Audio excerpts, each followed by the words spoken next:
What's up? What's up? It's the Arthur Moats Experience with Deke. I'm Arthur Moats, and that's my main man, Deke. What's up, bro? Chilling, man. How are you? Mr. Nirvana shirt, clean shaved. Oh, you didn't change the game. Well, you trying to get pretty for the camera now. A little bit of that, and then a little bit of the season starting. And I told you I'll rock the beard through our win streak. So I'm saying 15-1, so it's gonna be a long season. I like it. So now, I'm kind of thinking, man, with this whole beard thing, should you cut it at the end of the season when you're anticipating them dropping that one, right? Because you said that's when all the stars will be out. It's the last game of the season. It's a good question. Because now it's like it's gonna be nice and thick, and then it's just boom, cut off. Now in playoffs. Well, dude, here's what happened. This was back in high school. It was my junior year in high school. This is when we went to the Super Bowl with the Packers. Okay. I had a beard going throughout the playoffs. And we had a winter dance like the weekend before that Super Bowl. Yeah. And this beard was just raggedy, man. It was awful. And I made the decision to shave it before the dance, and we lose. See? I don't know. You was trying to get good, man. You was trying to get cute, man. Who was you going to the dance with? You know what? Don't even put it out there. Don't even. Hey, I don't want to get you in trouble, man. All right, no worries. I appreciate it. I ain't gonna get you in trouble. We ain't gonna go down there, man. You good? Just make sure that this beard, though. No, so that's a good question because could it just be a regular season thing? Because I think Brady kind of screwed himself that year that they went 16-0. Do you remember this? He cut his hair before the Super Bowl. See, he had trying to look good for media day. So exactly. I don't know how to play this. So it's a really good point. So now I feel like if we go 15-1, I would have to keep it. Like you have to. If we have some type of crazy stretch, like I got to keep it going. I agree. I know when I think it was 15 where we went on, I think it was an 11-game win streak. I literally did the exact same thing every day of the week. So if I ate something on Monday, if I ate chicken wings on that Monday that started the streak, it was chicken wings every Monday, exact same flavor. If I wore a certain pair of socks on the road, it was the exact same pair of socks every weekend on the road. If I had a certain bag, I brought that same exact bag every week on the road. And it got bad because my masseuse, that was the 1 week where we got our schedules crossed and she couldn't massage me that week. So literally throughout those 11 weeks, I'd be like, look, my body hurts. I can't get a massage though. I can't do it because I don't want to mess it up. I don't want to be the reason why we don't win. It was, man. So you are superstitious? I'm not superstitious, but I feel like when you get hot, you got to ride the hot hand, man. And we were hot, bro. You don't just win 10 in a row, 11 in a row. Right. When we went on the road and beat Kansas City in Kansas City, oh, sheesh. Yeah, I was fully committed. I'm like, man, I might, let us have won that first game to start the win streak, and it would have been, I didn't brush my teeth before the game. I would have never brushed my teeth before any of the rest of those games. Wow. Yeah. Now, granted, it did it because I did brush my teeth. Well, that was the year we were like 4-6 or 4-5. No, we started out. We started out. And it's the one we lost to Zeke and Cowboys, and then you guys had to go on a crazy stretch. That was the next year. I want to say this is when we dropped. Oh man, I'm drawing a blank, but I know it was right after we lost to Miami. Jay Ajayi, 200 plus yards.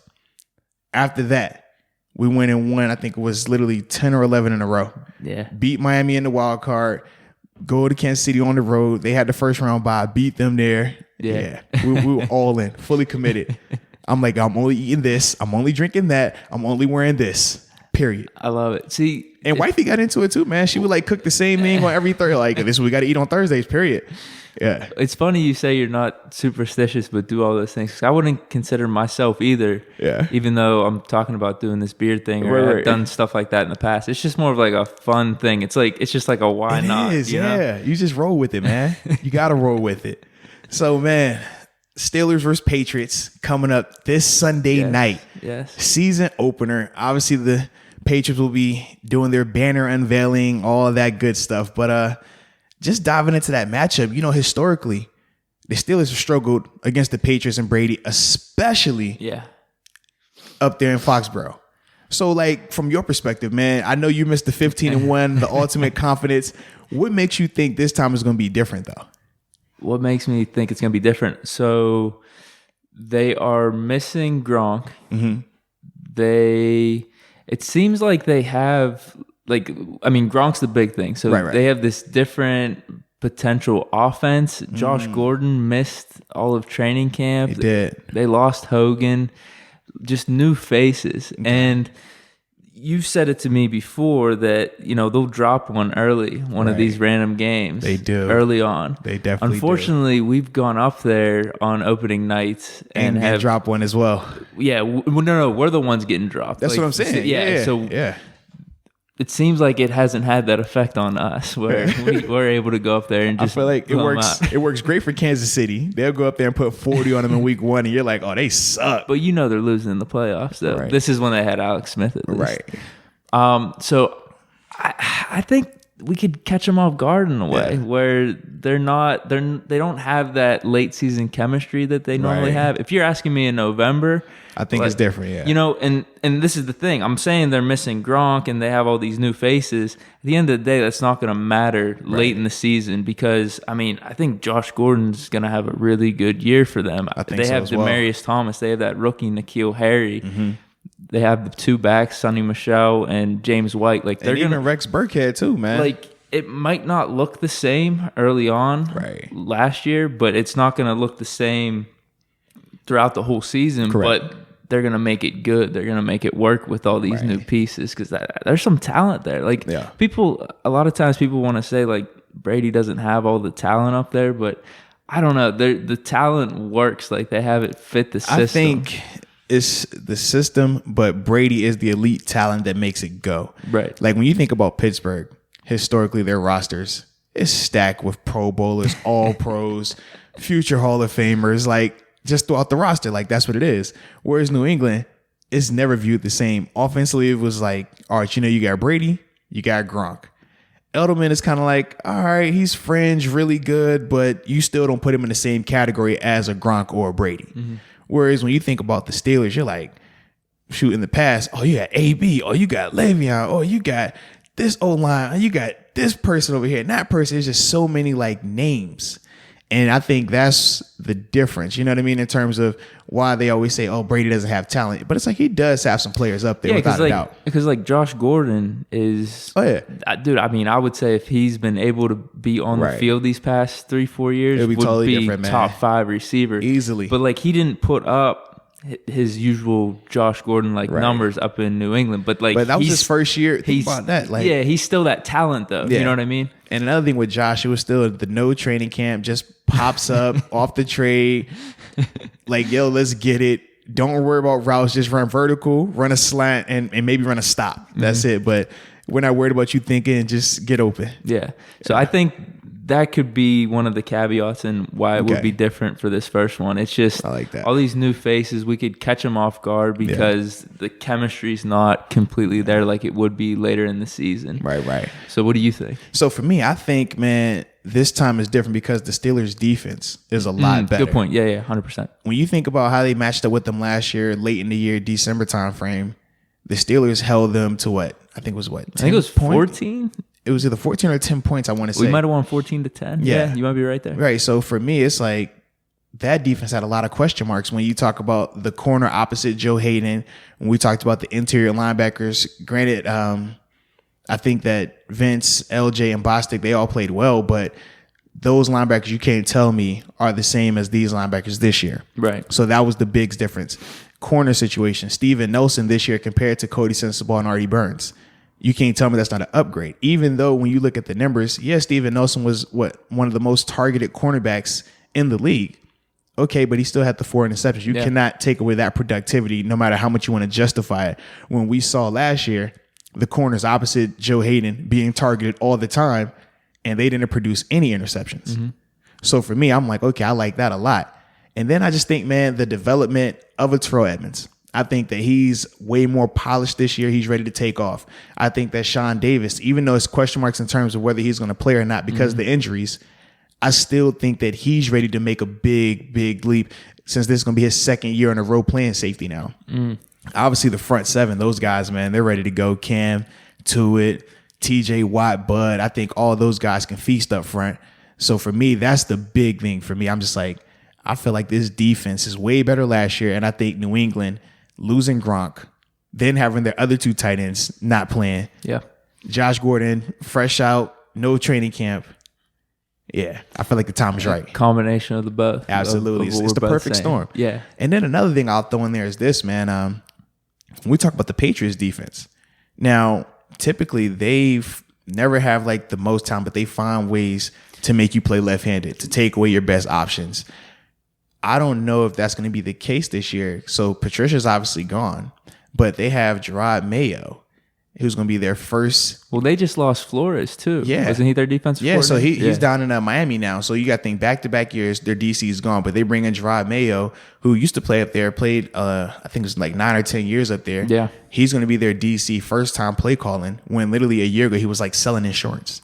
So for me, I'm just like, your first time being a DC, that's an upgrade, your first man. time being a play caller, you're going against Big Ben and this Steelers offense. Good luck. So that's the reason why I'm like, yeah, I think this is going to be drastically different. Now, if they were saying that Belichick was going to make the calls, okay, well, that's different because he comes from that defensive pedigree, that lineage of having a defensive background. But Mayo, I'm like, man, you could play good, but you've never called plays. Well, I guess that's the thing. People just in general think Belichick's making the calls, right? Yeah, but they've already publicly stated that it's going to be Mayo this year, and this is going to be his first time. Really? Yeah. So like, who's doing majority of the work the past 5-6 years between? So in the past, let's see, last year was Flores, and then the year before that it was Patricia when Patricia was there. But any other time, it's kind of hit or miss. Like here in Pittsburgh, for example, sometimes Keith Butler will make calls, other times Coach Tomlin makes calls, and that's just kind of how it goes in that regard. But other places, if that's the DC, like when LeBeau was here, LeBeau made all the defensive calls. Really? So it just depends on the head coach and the DC and their relationship and what they feel is going to be best. But up there, they definitely have been saying that Mayo's going to be the guy. He's going to make all the calls. And that's how it's always been up there. Yeah. Whoever the DC is making all the calls. Yeah, but that's what I'm telling you. It's hard to just say it's a blanket statement because say for 2 years before Patricia, it was somebody else. Belichick could have been like, yo, I want to make these calls. Yeah. And that's that. No different in here with Coach Tomlin. When Dick LeBeau was here, Coach Tomlin didn't call anything on the defense. Then when Keith Butler takes over as the DC, now they both use it. Now they both make calls. Yeah, but that's crazy. Like that just goes hand in hand with your point then. Like if this is his first time calling plays, man. And Belichick saying, hey, you just take all the play calls, like right. Yeah, I think. So I'm saying, this I'm like a good storm for the Steelers. Yeah, I'm like Mayo was an awesome player. Yeah, extremely smart. But it's a difference between being a smart player on the field and being able to call plays, understanding the situation, understanding what calls you want to get people in. Because I can give you a playbook right now, Deke, and be like, yo, this is the Dick LeBeau defense, or this is Keith Butler's defense, this is Mike Tomlin's defense. You can have every call you want in there. But you got to know when to call what plays, the situations, the tendencies, knowing that, okay, if I show them this, look, this is what's coming. This is the weakness of this defense. This is the strength of it. That's a lot to think about. That's totally different than, oh, you just go out there and play. You're a better athlete. You're a better player. Okay, make that play. Every defense looks good when you're just a better player.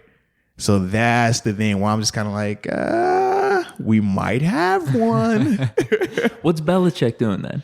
So, I mean, typically as the head coach, majority of the time, you don't make any calls. You oversee everything. Mm-hmm. You have your offensive coordinator who does the offensive calls. Defensive coordinator does the defensive calls. You just make sure that everything is running how you want it to be run. So if you want to say, hey, look, I want us to throw the ball more, I tell the OC I want us to throw the ball more. OC goes and finds more passing plays. If you go to the DC and you're like, look, man, they're getting too much time back there. We need to heat them up. Send the blitzes. Okay, DC's job is to find the correct blitzes for that situation. So that's typically how it is. But that's why when you have head coaches that do they do play call for offense or defense, a lot of times it's kind of difficult because they can't oversee everything now. They got to just focus on that one area. And that's kind of like with the Rams. Mm-hmm. With Sean McVay, sometimes they'll run into some trouble just because he's play calling on offense. So he doesn't have time to correct this or check on the defense and this and that. Typically as the head coach, okay, if you want to say something to them, When those guys come out the field, you go to them right now and talk to them. But when you're making the play calls, you don't have time for that because you got to be focused in on what's happening with the offense. So what's the offensive coordinator doing in McVay's situation? He's just a glorified puppet, man. Like, that's how it is, yeah. But that's the thing that's funny is it's not like that's the only situation. It's happened like that numerous times for decades.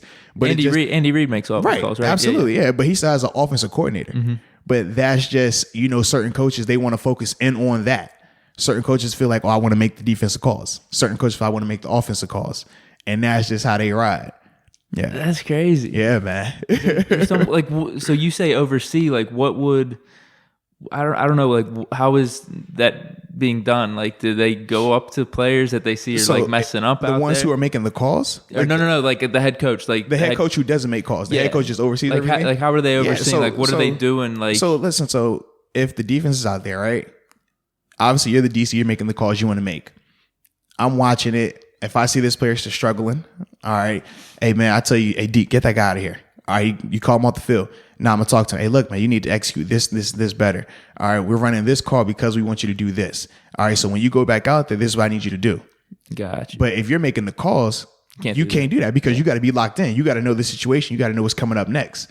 You see what I mean? Gotcha. And then the same with the offense. Okay, offense is out there. So you're actually doing coaching. Right, you're coaching, yeah. But when you're play calling, you don't have that luxury because you have to, it's a different level of engagement that you have to play call. Whereas when you're just coaching, you can critique everything. You can look at every aspect of when you're play calling, you're calling certain plays and you're thinking to your head, okay, what is the defense going to do right here? Okay, cool. They're going to give me that look. All right, we need to get ready to check to this look. All right, that worked. This didn't work. But it's hard to look and say, oh, let me watch this player. Let me look at that player. Let me look at this player.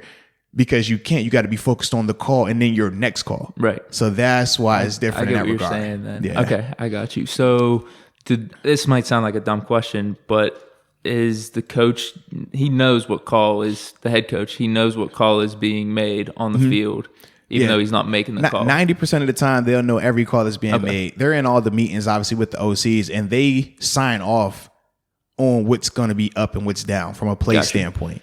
And then on top of that, like I said, in certain situations, they're going to tell them, look, man, I don't want you throwing this ball running. Your job as the OC, come with a running play. Yeah. And every once in a while, the coach might say, look, I want you to run this particular play. And then they do it like that. But it's more so just a one-off. It's not maybe like 4 or 5 times a game. Right. It's not like, oh, I'm going to call every snap. Like that's what McVay does. Every play, he's calling it. That's crazy. That's nuts. Yeah. Yeah. But it works for them though, right? 100%. But you really have to trust your DC. You really have to trust your defensive coaches because he can't critique those guys. He can't focus on those guys. He has to be worried about the play calls, what situation it is, what fronts they're getting, what looks they're getting.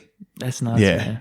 I appreciate all that. No doubt, I apologize if we went on a oh, you're good, man. This is good information, though, bro. Yeah, I was gonna say a rabbit trail there. I find that fascinating. Yeah, but that's the stuff that Mayo now is gonna have to do as the DC, and that's why I'm just kind of like, I think Steelers look good in that situation, man. 100%. But now we kind of hinted on it with Gronk, right? So obviously he's dominated the Steelers throughout his career, both home and away games. But the loss of him, I think it's going to have a big effect. And not only the loss of him, but you think about the 2 tight ends that are his backups that essentially would be starting this year, and Ben Watson and Lance Kendricks.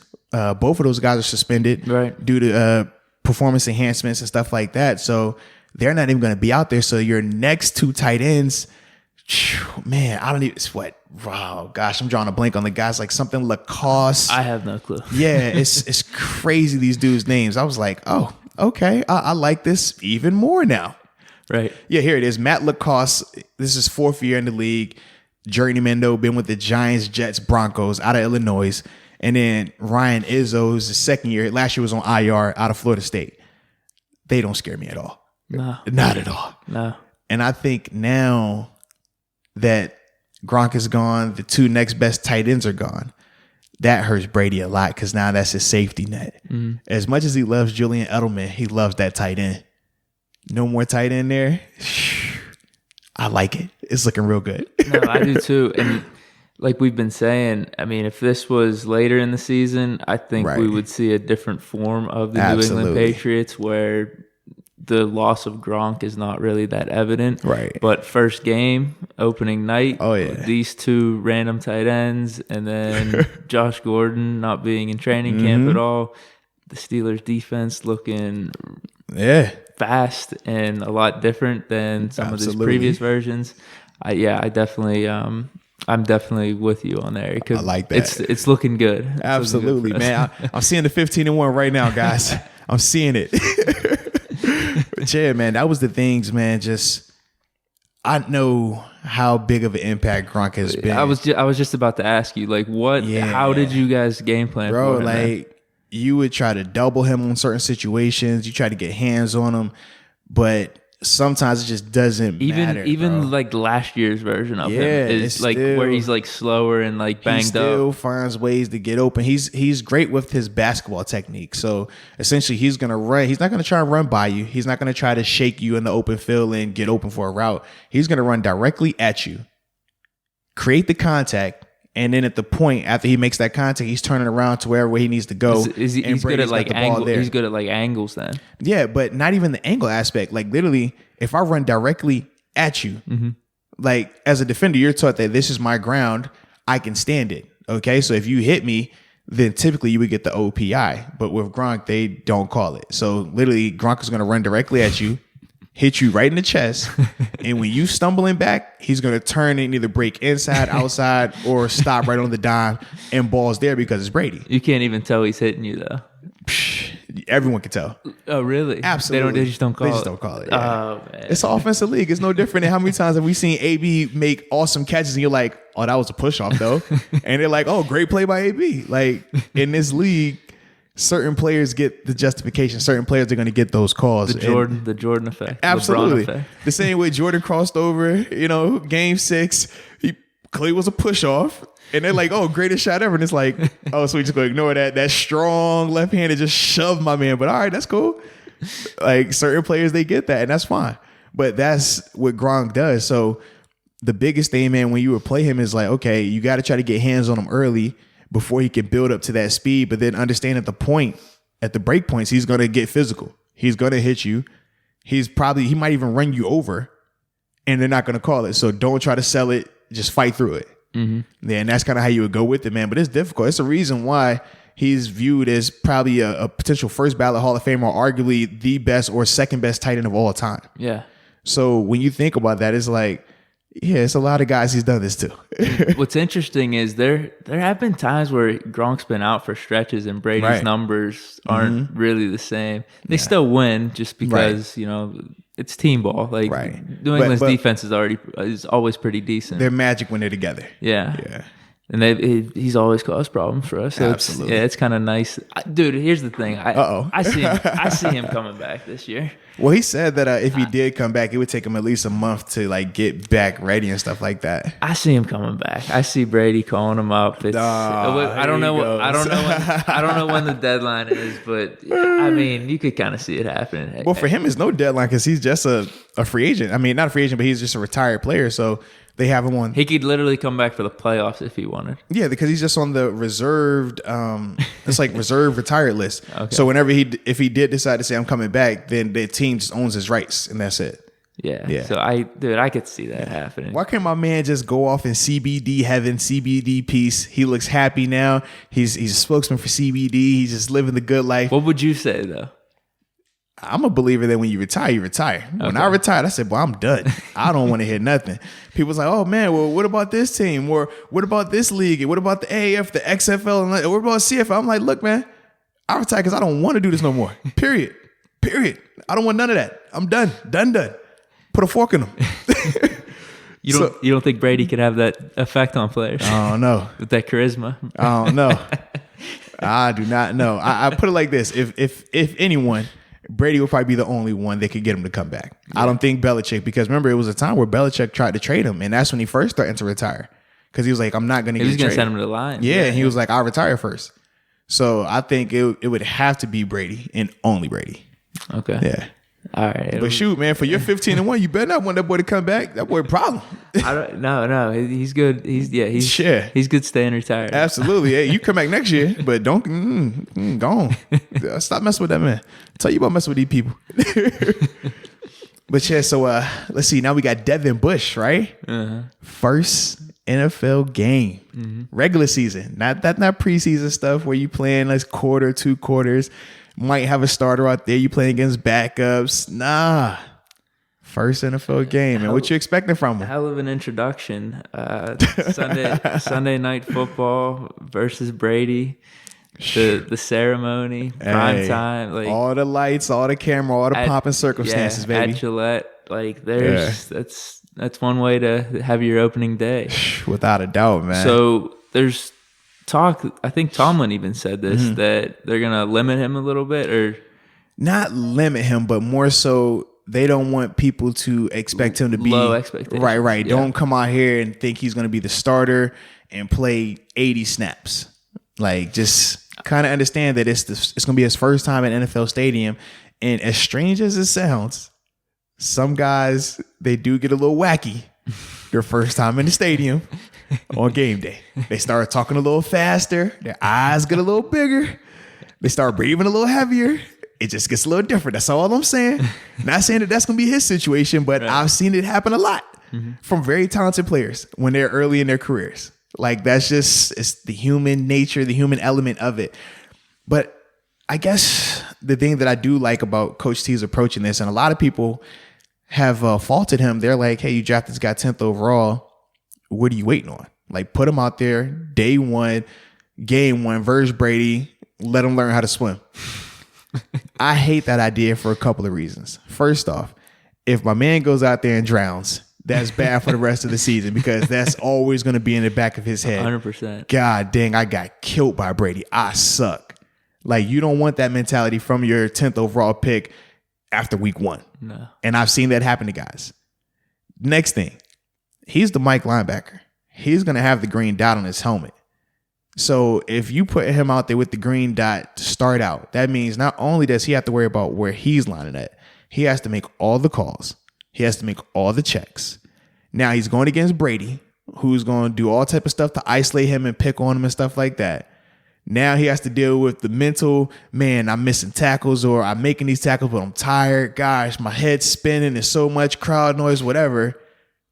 And he still has to make the calls. And he still has to perform. And it's just his first NFL start. And remember, he hasn't played no more than 2 quarters in the preseason. Right. So now you're going to have him do it from start to finish, a full game. And the talent level that he's going to be playing against on top of that. That's a lot to expect. And a lot to put on a guy for their first NFL debut. So for me, I'm like, whew, I feel you, Coach T. I understand exactly what you're doing. Yeah. Well, that's what I was thinking. I have it written down here. I mean, I have low expectations. Like everything I said whenever you asked me about it, I mean, nothing really adds up to a potential positive experience for a rookie situation. Linebacker. Yeah. You're like, it's a different thing if you have, I guess the Browns are not the best example right Jags, now. Right? Dude, all these teams have decent. Jags, we'll say the Titans. We'll say if the Titans are coming into town opening day, it's different. It's different. A 1:00 game, right? I could see them just putting him out there and letting him go to town, but not versus Brady. No, Brady. Everything that's a in bad this situation. Game is where you know what, if that was the case where they put him out there and just, hey, go ahead, rookie, like, let's see what you got. Right. I would have low expectations. I would no matter what. So I think what Tomlin's doing and everything that you said is a very good idea, because this isn't even something. I'm trying to think. He didn't really do this with Shazier, did he? And I remember when we drafted Timmons, there was like a year or two waiting period with Timmons too. With Shea came in right away because they had him paired with Timmons. So Timmons was still going to make all the calls. Shazier was just the speed and athletic interior linebacker that you needed. Because this was my first year as well. We came here to Pittsburgh at the same time. So literally, that was in LeBeau's defense. And there was plenty of times where Ryan's head was spinning. Yeah. And Ryan was like, man, what's this call? What's this check? He's trying to get the words out. And you're like, dude, what? But then he grew. Then he got better. But because he was paired with Timmons, who was going to be out there the whole game and had been in this scheme for years, it made a difference. Whereas, okay, for Devin, if he's out there right now, who is he out there with? Rotate. It's going to be with Mark Barron, who is new to the scheme, because they still have Vince and Bush playing the same spot. So he can't even communicate with the vet while he's out there. He's communicating with a guy who's new to the defense himself. Oh, so they'll be, if they do the rotations, it'll be Bush and Vince switching off. Yeah, that's how they have it right now, and that's what they did in the third preseason game as well. So you think about that element, you're like, this doesn't make sense. But then I'll take it a step further. If you announce that Devin Bush is the starter for week 1, now, not only does he deal with all these things we just talked about, but he also has to deal with the personal element of him and Vince, because Vince has been the starter here for a couple of years now, has the nice contract, and now he has to deal with those questions of, well, hey, Devin, how do you think Vince feels? Has Vince acted any differently towards you? Hey, and this is real because that's what the media does. Then it's like, hey, man, so is Vince being supportive of your decision? Hey, Vince, how do you feel about Devin being the starter? Do you feel like, you didn't get a chance to show your worth? Do you feel like it was taken from you? Did you not get a chance to perform? Are you upset about it? How do you feel about Keith Butler and Mike Tomlin making this decision? Hey, Devin, how do you feel about Keith Butler and Mike Tomlin making this decision? Do you feel like you're ready? Do you feel like you've earned that? These are all the questions that he'll be dealing with right now, week 1, while you're preparing for Brady. Why put that man in that situation? We all know he's going to play. I still think that if it's 70 snaps out there, I think that he plays 50 of them. I think Vince plays 20 of them. I think Mark plays the other 70 by himself. Like, personally, that's what I think is going to look like from a rotation standpoint. Okay. But keep the clutter, keep the noise away from the young guy while he can. If you want to make that move, you can make it next week when it's a 1:00 game. Yeah. You can make it 2 weeks from now when they're playing San Fran. Yeah. Like, so many other ways to do that. Even if you want to wait till after the first 4 games to make the move officially, cool. But you don't want to do that for the opener. No. You don't want to think about that in the opener. No, definitely. The banner's getting put out. Well, you seeing Goodell and all these people out here, all the famous people. You don't want to do that. Well, I wanted to ask you this because you brought it up one time when we were talking. Like, what is it about up there? It's like, dude, it's like, it's always something. Well, like, first off, just the mystique about it. I mean, they've won a ton of games up there, a ton of big games, similar to Heinz Field. Like, people come to Heinz Field and it's like, it's something about being at Heinz Field, the crowd, just the atmosphere is different. And similar up there, like, you're in Foxborough and you just know, like, the atmosphere is different. Like, they win. They're used to playing in big games. The energy, you just feel it. But then also, there's a lot of janky stuff that goes on too, man. Like, the headsets with the local radio play-by-play broadcast being in there. You're trying to make a call and you're like, this doesn't sound like Coach. This sounds like somebody else. Clam chowder. Like, what? I don't know this guy. Like, that's the stuff you deal with. Or the fire alarm gets pulled at 3 a.m. You're like, dude, really? And y'all gonna make us, like, really get out the bed and come outside? Like, really? That's what we're doing now? Really? Or you got the spy gate or the deflated footballs. It's just, like I said, I don't feel like it's not a lot of, oh, this is the reason why they win, but it's just a lot of janky stuff that goes up there. So what's your mentality going up? Man, when you go up there, honestly, it's like, all right, first off, don't bring your playbook. Don't talk football in the locker room. Don't leave any papers around that might have notes in the locker room. Absolutely. Don't leave nothing in the hotel either, because I'm sure they got guys that come through the hotel and search everybody's room looking for anything they could find.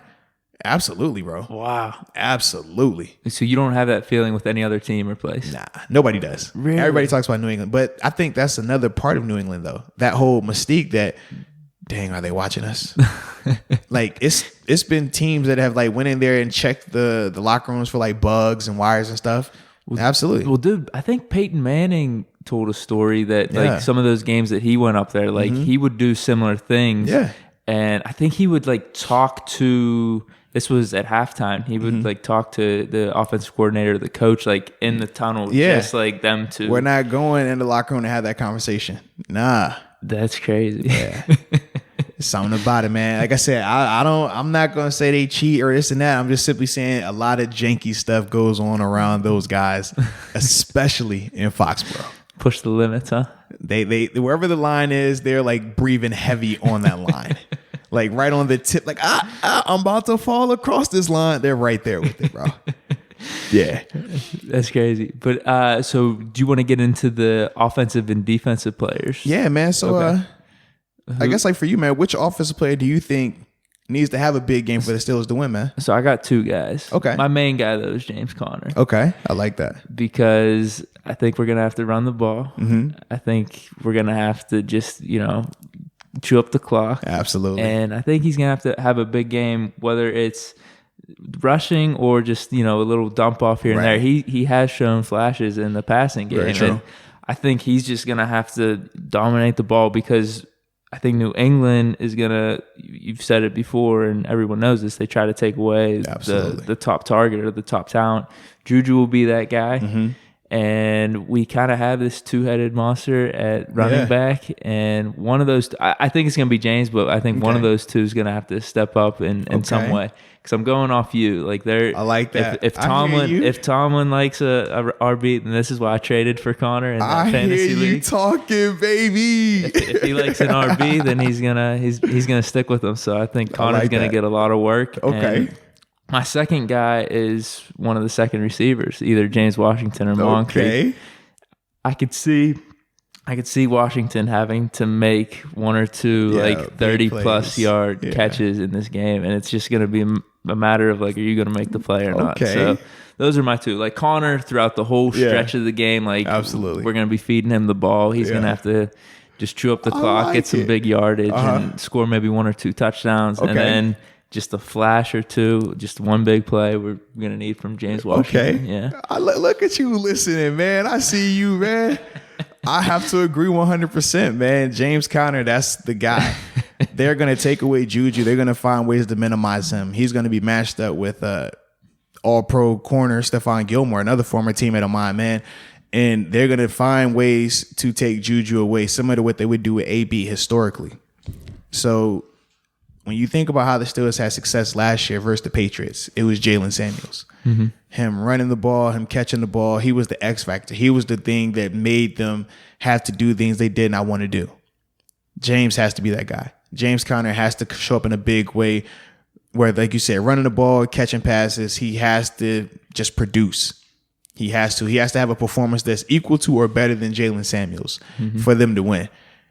Dante Moncrief, James Washington, anything we get from them is going to be good, similar with Vance. But the person that's going to really make this offense go is going to be James. So I like that. Look man. at that, huh? I like that. So how about on the defense? All right. So, this is my side of the ball, so I got to go first, baby. Man, for the defense, it's the interior linebackers. They got to produce. They got to show up in a big way. The combination of Vince Williams, Mark Barron, Devin Bush, they have to win that matchup versus Sony Michel, James White, and Rex Burkhead. Not only in the rushing game, but the passing game. Now, when you think about these tight ends for New England being suspended, Gronk retired, that safety net is gone. Julian Edelman, okay, he's here. He's going to be matched up with Mike Hilton, might see some Cam Sutton, but he's also been dealing with some injuries throughout training camp with his hand. Josh Gordon is going to be matched up with Joe Hayden.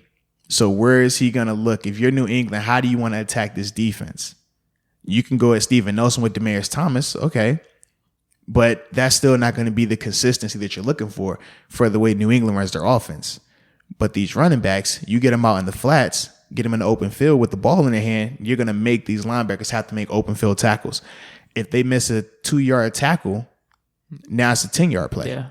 If they miss that tackle on the swing route, that's a 20-yard play. Depending on the coverage, it might not be anybody over there.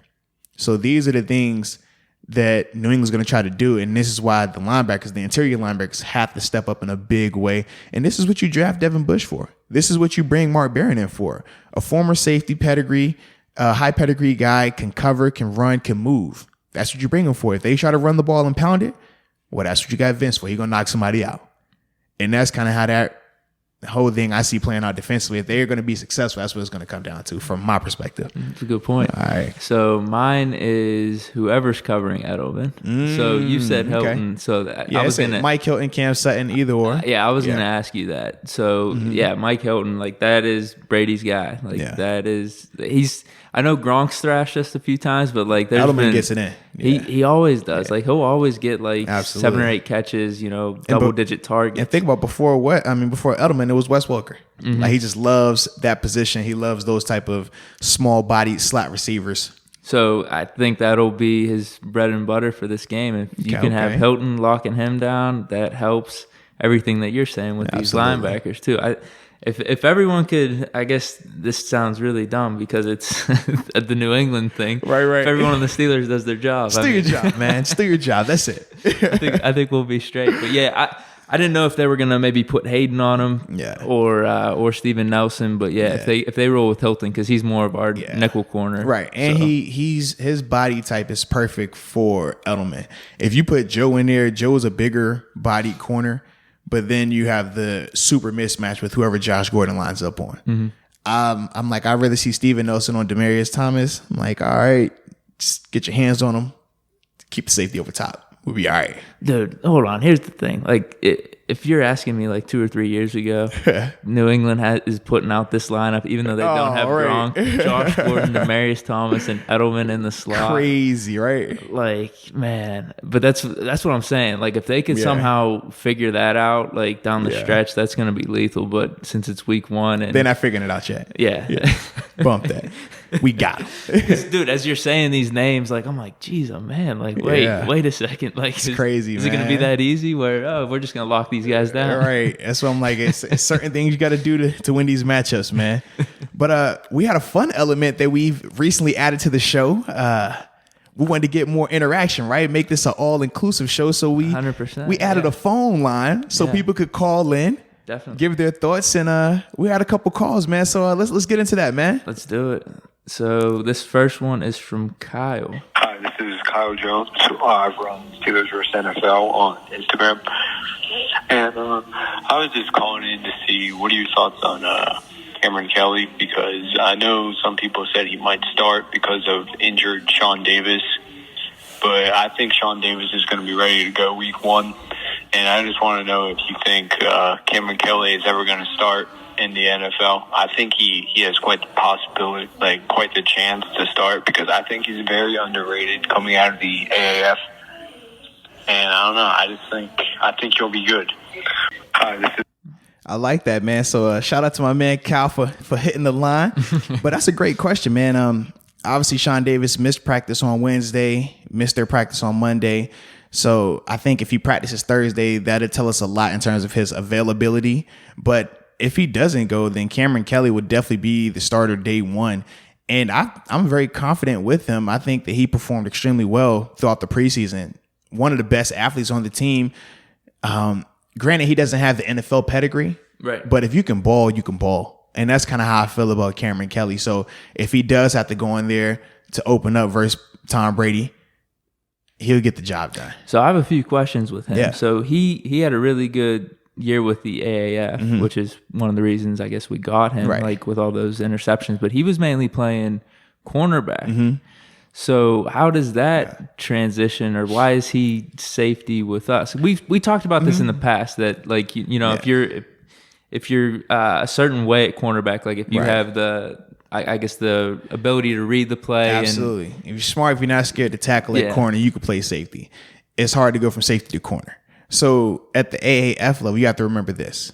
The athletes that he was facing in AAF probably weren't as big or as fast. So you can get away with not being the fastest corner at that level. At the NFL level, you got to be able to run. You got to be able to move your hips. It's a different like caliber athlete.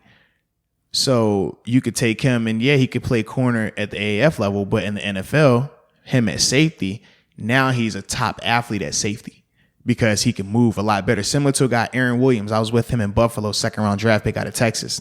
We had him at corner his first year. He struggled a little bit. He was a great athlete, but it was hard for him to match up with the receivers and match their athletic ability, the foot speed and stuff. We moved him to safety. I mean, he should have been a Pro Bowler or All-Pro. Granted, he ended up getting hurt his 3rd or 4th year in, but still signed a massive contract because he was playing at a totally different level as a safety because of his athletic ability. And I think that's the situation with Cameron Kelly.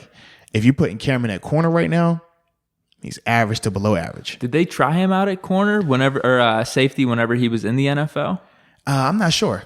I'm definitely not showing that, man. But a lot of times, because you wonder if just like that could be his thing, like you're saying with Williams. Like, yeah, you just never know. Like Aaron was drafted as a cornerback, and if he would have stayed his career as a corner, he would have never got paid what he got paid. He probably would have never come close to that type of success.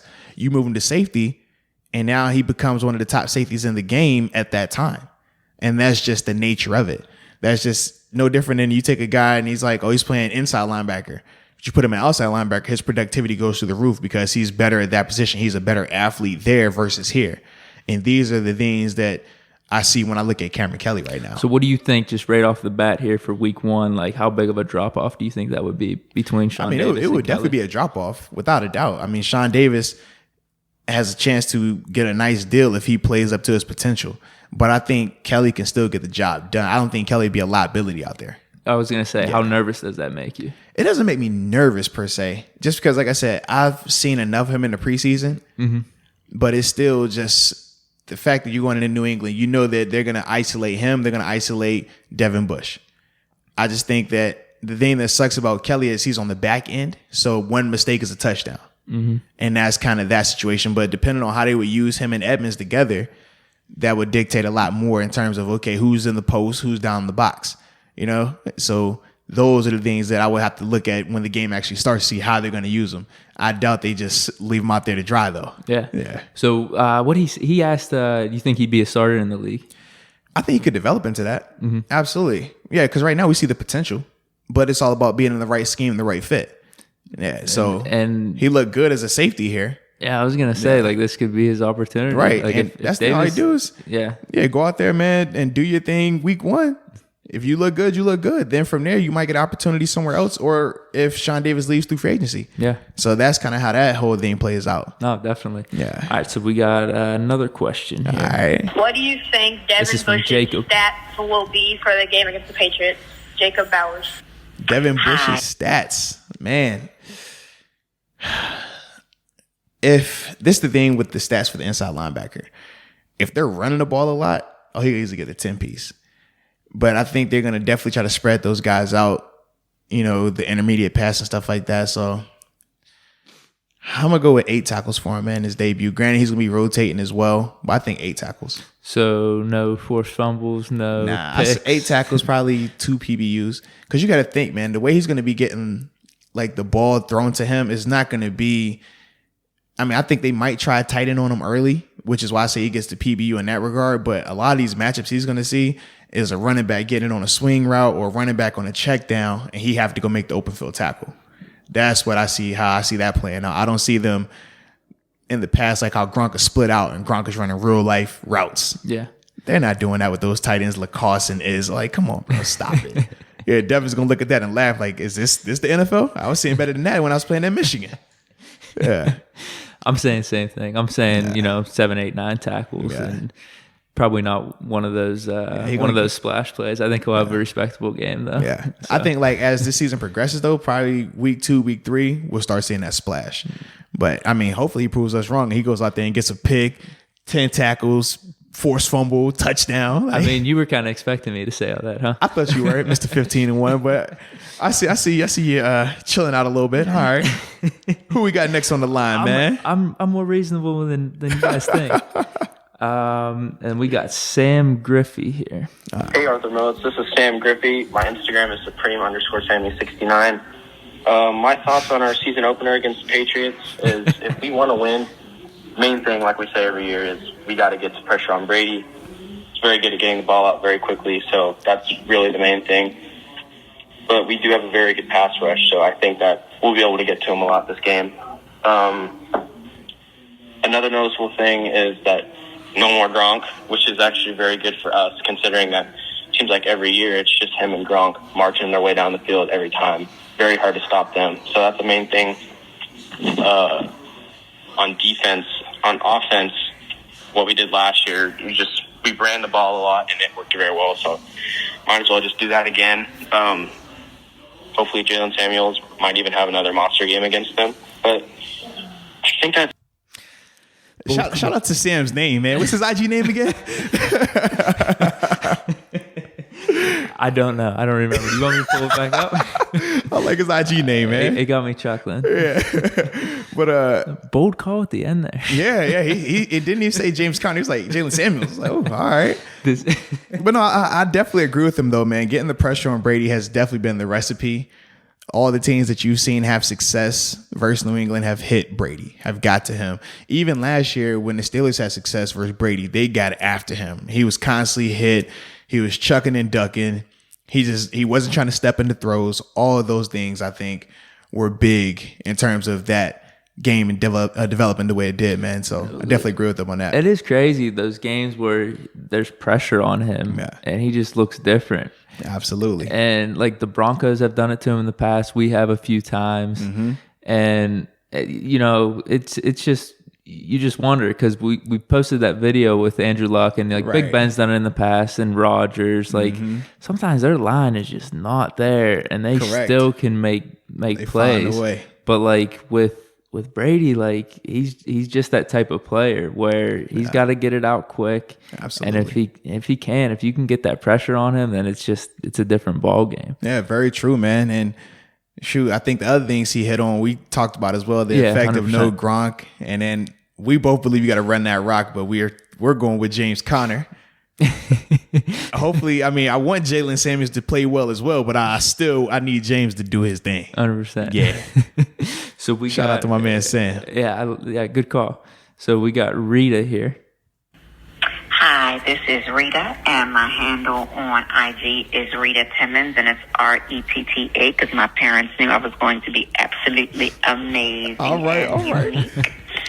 My whole thought on this game on Sunday, I'm a little nervous for my Steelers due to the Patriots, but as long as they shut out the noise, like Coach Drake said, on every aspect, throw something different and catch Cry Brady off guard.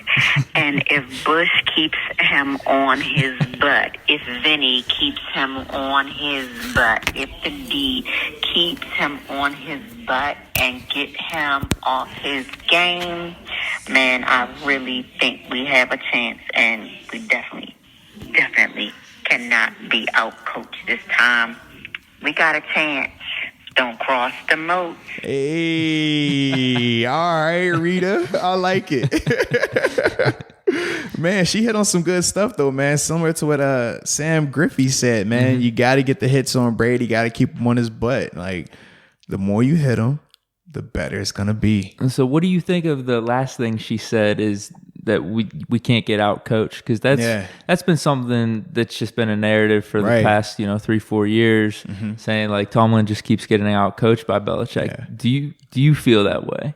I personally don't, but at the same time, it's hard to say that Belichick outcoached Tomlin. Belichick outcoaches a lot of people, right? Yeah. Like, what are we talking about here, man? But I do think that in terms of the schemes, it's important that if something isn't working, to not try to stick with it, just change out of it. Similar to like what we saw the Steelers not do when they played the Chargers last year, when Keenan Allen kept running free, getting matched up with the linebacker, and they never made an adjustment. That can't happen because New England will take full advantage of that. And I guess the best way to put that is if you're using a combination with those interior linebackers where Vince is getting caught out there a lot in passing situations, don't keep running the same packages. Just go ahead and make that one-off substitution with Devin so that way he can excel at what he does, in particular in the coverage aspect. Now, if they're running the ball and they're bleeding them out and Mark Barron is struggling versus the run, okay, we'll get Vince in there. And like that's kind of the things I'm thinking about from the coaching standpoint, because that would drive, I think, every person in Pittsburgh crazy if that happens. Well, people have been pissed off in the past where the linebackers or the coverage will be sitting in zone and Brady's just like picking, dinking and dunking. Yeah, dinking and dunking. So that's something that you're saying like we haven't done in the past necessarily where we switch from those zones to man. But like how hard is it like if you're game planning like the whole week? This is the thing, man. Completely get rid of that. Thing. Brady is completely confident and comfortable dinking and dunking. A lot of teams aren't though. A lot of teams, you give them the short stuff, they're going to get greedy and take a shot deep and you'll get the interception. But then also from a personnel standpoint, everybody says, "Oh, the way you beat Brady is go man. You got to go man." That's all well and good until you're in man and you can't cover these guys. It all is. Listen, I always laugh when I'm like, "Oh, y'all play a lot of Madden. Just put it in man. Put this guy on Gronk. Put this guy on Edelman. Put this guy on Hogan. Put that guy on this guy." And I'm like, "Okay." And what happens when they miss? What happens if they miss their hands when they're pressing on these guys in man? What happens if they don't put their hands on them and he's able to have a free release? What happens when you're a man and they get in that bunch lineup with 3 receivers and now they're running crisscross routes and now you're having to communicate? Are we sticking them? Are we like sticking with our man chasing through the screens? Or are we going to, play me, you're inside, I'm outside and play it that way? Because now that's a whole nother can of worms right there. All of that's associated with man. When you're in zone, you don't have to worry about that. You're in zone, okay, look, they're running underneath crossing routes the whole game. Let them run the crosses, tackle the catch. When you play man versus that stuff, now, Deke, you're either going to be chasing behind somebody late and hoping that you don't run into your own guy who's chasing on his guy coming back across. So that's a communication right there. Or, like I said, when they're in the bunch and you're like, all right, we're going to pass this. So if that guy goes to you, you take him. If he comes to me, I take him. That sounds good on paper until you got Josh Gordon crossing and he's playing against Lil Mike Hilton. And now you got Julian Edelman playing against Joe Hayden because they crossed and y'all didn't want to chase the man. Y'all wanted to just zone it. Y'all want to just, hey, you got him, I got him, because if I chase him, we might run into each other. These are all the things associated with that man coverage that everybody said, oh, just play man. Yeah, just understand. Every defense has a weakness. Either that or just get better players in, right? Say, let's draft the corners. Yeah, just draft the next Deion Sanders, the next Jalen Ramsey. It's so easy. It's the draft. Just draft this guy. Okay. That's all I'm saying, man. It's a reason the NFL is always competitive. Yeah. Because the talent across the board is top notch. Because the coaches across the board are top notch. And it doesn't matter what team you're on. Every team has weaknesses. Every offense has a weakness. Every defense has a weakness. Every play call has a strength and weakness. And their job is to find it and exploit it. Your job is to try to minimize it. But it happens. Yeah. It's not like Madden where, oh man, if I just call this call, it's going to work. Okay. All right. I always laugh, man. With that being said, we're feeling good about this week. Oh, absolutely. Feeling real good. 15-1, baby. I'm with you. So I think that's it on the calls. I like it, man. We had another segment we wanted to do. Yeah, man. We got to get a little each week. Got to start our pick 'em, man, between me and you and the feature game of this week. Yes. Bills, the Buffalo Bills versus the New Jersey Jets, because they're not playing in New York. It's only one New York team. That's Buffalo. All right. So with that being said, I'm taking the Bills. Why is that? Because let's go Buffalo. That's my old stomping ground. I like to root for my former teams. So we're just doing straight up here. No lines? I mean, if you want to do the line, we could do the line. I don't know. It's got to be close to even. That's right? what I'm thinking. You got to think a crazy line in the NFL is like 6 points. And it's the Steeler game plus 6. Right. That's like a big line in the NFL. You gonna be going down to the casino for that one? Well, I might, since I'm on this kick of doing things I've never done before since I was playing. So I might, just because I could do it now. Yeah, plus 6. It can't hurt. If you think they're gonna win outright, or you could just take the money line for plus 200 on the Steelers. So that's, if you bet 100, you get 200 back. All right, now, because I don't bet historically, what if I put money on the Patriots to just cover? If I think that they're going to win by, I think the Steelers are going to win by 3. Yeah. Would I take the Patriots on that bet then? If you think you would lose there. You said it's Steelers plus 6, right? Yeah, it's Steelers plus 6. So if they win by 3, they win by 9. Huh? Yeah. How does that work? Yeah, dude. It's plus 6. Steelers are getting plus 6 points. Oh, yeah. Okay. Yeah, New England's getting minus. So New 6. England's the favorite. That's what I'm saying. Okay, exactly. I thought it was opposite. So New England can win and still lose. Right. So I could just bet on the Steelers because, I'm like, they're not going to win by 6 points, even if the Patriots win by 3 or if the Steelers win by 3. Yeah, I'm coming up. If New England wins by 6, even it's a wash. You get your money back. Plus the field goal or 2. Yeah. Yeah. So what's the line for this Bills and Jets game, man? Entertain me. I don't even know. It can't, man. I feel like it's supposed to be just straight up, or you can just give me 6. Okay, actually, the Bills What? I screwed myself. What's the line? here. What's the line? I screwed myself. The Bills are the underdog. They're +3. Oh, well, boom. There we go. Let's run the line in, man. +3. Let's do it. Why'd I do that? Come on, man. I like it, bro. It's perfect. It's perfect. Why? So I think what happens is usually whenever it's the home, like you're automatically given 3 points for being home. Okay. So I think people have this game pretty much even. They're just giving the Jets the Jets are +3, man. That's cool, man. Well, they're -3. Yeah. Oh, excuse me, -3. So that means y'all got to beat my team by 4 points or more. Why'd I do that? I'm glad you brought that up, man. I appreciate that. Well, I'm just thinking like down the road, if there's other games that we're gonna do, and there might be a little more of a mismatch with it. Okay. That maybe we could include the spread, but if you want to do it right off the bat, yeah, let's just I'll take the 3. Yeah, that's cool, man. God. Y'all guys are at home. It's the opener. You don't even believe in the Bills. Don't worry about it. You're good. Yeah. Why'd I do that, man? We're good, man. We're locked into that. Because I liked the Jets straight up. I like the Jets winning by field goal. Come on, they got L. Bell. Come on, man. Sam Darnold. They got a ton of talent over there, man. C.J. Mosley. All right, we're doing it. We're doing it. I got the Jets. Yeah, there you go. I like that. I got Le'Veon and yeah, bro. Come on, man. And Gase is a little. Oh, absolutely. He's a little bit revived. Gase is awesome, baby. Yeah. Come on, man. Why wouldn't you want those guys, right? Darnold's second year jump. Yeah, no question, man. New uniforms even. Oh, snap. There we go. Yeah. So what's the consequences, though? Jeez, now that's what we got to figure out, right? You came with some like outlandish, just trying to kill me stuff, man. Shouldn't we like ease into the consequences? Like it's got to graduate.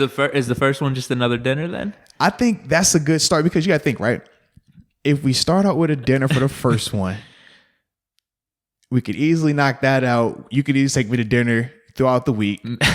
And then when we bet again for the Seahawks game or whoever that week two, once I win then and we're in San Fran week 3 with the terrible tailgate, then you can take me to dinner in San Fran. That's how I'm looking at it. Yeah. Oh, wait. So we're starting back-to-back weeks with dinner.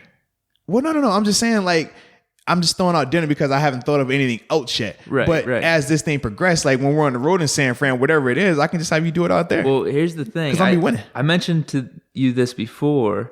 I think we could maybe get the people that listen to this or follow us on Instagram. Give us an idea, right? Yeah, say like, hey, DM us a bet idea, like a consequence. Absolutely. And if one of us uses it, ooh, you get a prize or something, right? There we go. A little $20 Give us some Amazon. ideas, man. Right, yeah. Absolutely. So I can maybe make a little Photoshop image for that. Super easy to do. Yeah. So that's what we'll do then. We'll put it on the IG. And we'll make like a poster board or something of all the things, and then we'll cross out the ones that we pick. I like that. See, that's why you're creative, man. That's why you're Deke. Thanks, man. I appreciate it. Yeah, I think it'll be a good idea. But maybe this first one we could just do dinner. All right, so I'll let you take me to dinner, man. That's okay. Cool. That works. Well, here's the thing. Yeah, because we'll put it out there like we're doing this bet of the week, and this will be the first one. Hey, what are some ideas? Dinner's on it. Yeah. So week 2, give us some ideas for some things we got to do. Yeah, man. And then you can just figure out creative ways to make me feel special about winning all the time. I like this, man. But bro, this was fun, man. This was a lot of fun. Absolutely. Bro. I think we have New England Patriots Steelers covered here. Absolutely, bro. You're not going to get this coverage anywhere else. Not even close, man. Not even close. But so I appreciate y'all tuning in. 100%. Enjoy some football tonight too, man. You obviously got the Packers and Bears, the oldest rivalry in NFL history, man. Yep. Officially kicks off tonight, so enjoy that while you're listening to the podcast. And until next time, baby. Peace.